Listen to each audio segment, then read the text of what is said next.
नहीं, मेरी समझ में तो ऐसा बिल्कुल नहीं है।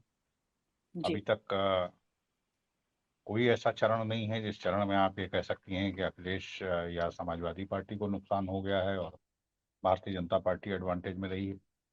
एडवांटेज की मैं बार बार कह रहा हूँ कि मात्रा का फर्क हो सकता है, लेकिन कोई ऐसा चरण अभी तक चुनाव का नहीं बीता है जिस चरण को आप ये कह सकते हो कि समाजवादी पार्टी को नुकसान हो गया इस चरण में।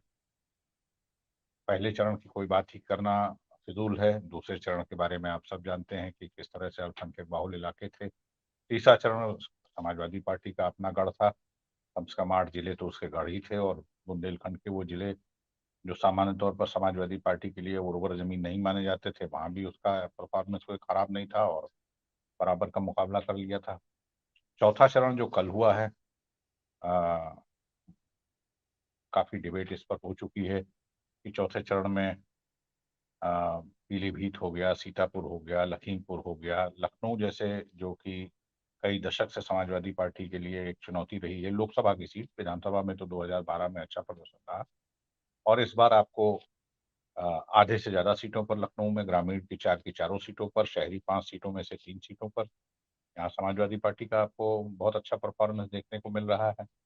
तो अभी तक का कोई चरण ऐसा नहीं रहा है, तो फिर ये कहना का कोई मतलब नहीं है कि अब लड़ाई का फैसला या जीत हार का फैसला वो पूर्वांचल से होगा। और पूर्वांचल में तो कौन से जिले हैं आप जानती हैं। उन जिलों में वो अब तो आप मंडल के इलाके में प्रवेश कर रहे हैं, जहाँ पिछड़ी जातियों का वर्चस्व है, जहाँ पिछड़ी जातियां चुनावी राजनीति को डिसाइड करती हैं।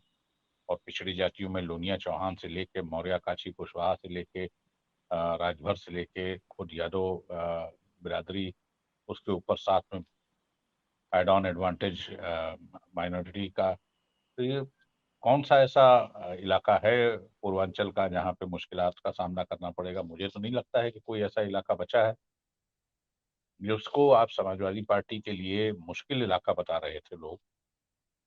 चौथा चरण, अगर उस चौथे चरण को समाजवादी पार्टी न केवल थामने में कामयाब रही है, बल्कि चौथे चरण को भी माइनर है या मेजर है नहीं कह सकते, लेकिन उसको उसके लिए एडवांटेजियस अगर माना जा रहा है, तो फिर आपको आगे आने वाले जो चरण हैं, उन चरणों में कोई ऐसी दिक्कत मुझे नहीं दिखाई पड़ती है कि जिसके चलते ये कहा जा सके कि अभी भी कोई दिक्कत का सामना करना पड़ रहा है।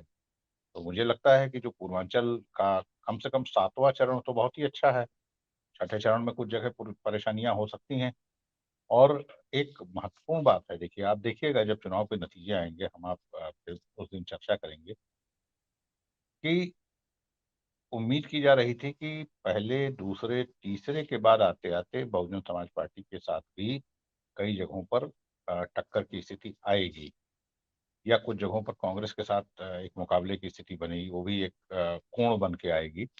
लेकिन अभी तक जो हुआ है उसके हिसाब से मुझे ऐसा लग रहा है कि मतदाता दो तरह से व्यवहार कर रहा है। एक वो जिसको मौजूदा सत्ता से कोई गुरेज नहीं है, और एक वो जिसको मौजूदा सत्ता में बदलाव चाहिए। और जिनको बदलाव चाहिए उन्होंने अपना पाला तय कर लिया है। मुझे कल जो लखनऊ में वो मतदान हुआ, उसके बाद बहुत सारे लोगों से कल से लेकर आज तक बात हुई।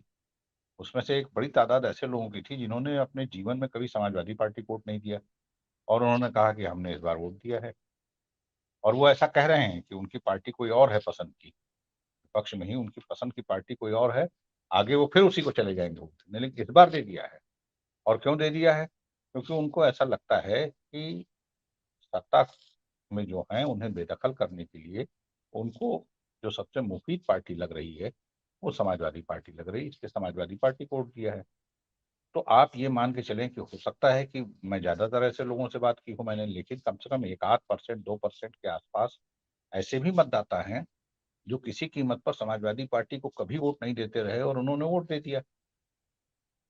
तो आप आराम से अंदाजा लगा सकते हैं कि अगर कुल पड़े हुए मतों का 2% भी निकाल लीजिए, तो छोटे चुनाव होते हैं विधानसभा के, विधानसभा चुनाव में 2000, 4000, 5000 वोटों का भी अपना एक मतलब होता है। फिर जिस तरह से वोटिंग हुई है, आप उसके पैटर्न को देख लीजिए। और सबसे बड़ी बात है कि मतदाताओं के व्यवहार का जो पैटर्न पहले चरण से बन चुका है, वो पैटर्न उसी तरह से अब तक कायम है।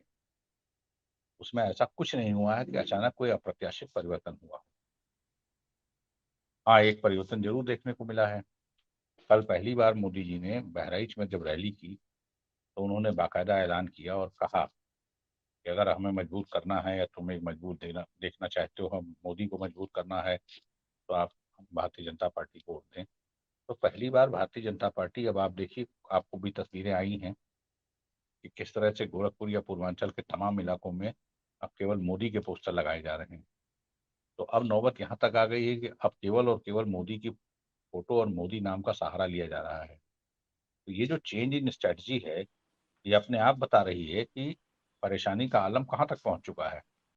और आप हमसे जुड़े रहने के लिए सब्सक्राइब करें YouTube पर, फॉलो करें ट्विटर पर और लाइक करें Facebook पर। और ज्यादा जानकारी के लिए आपको टाइप करना होगा सिर्फ न्यूज नशा।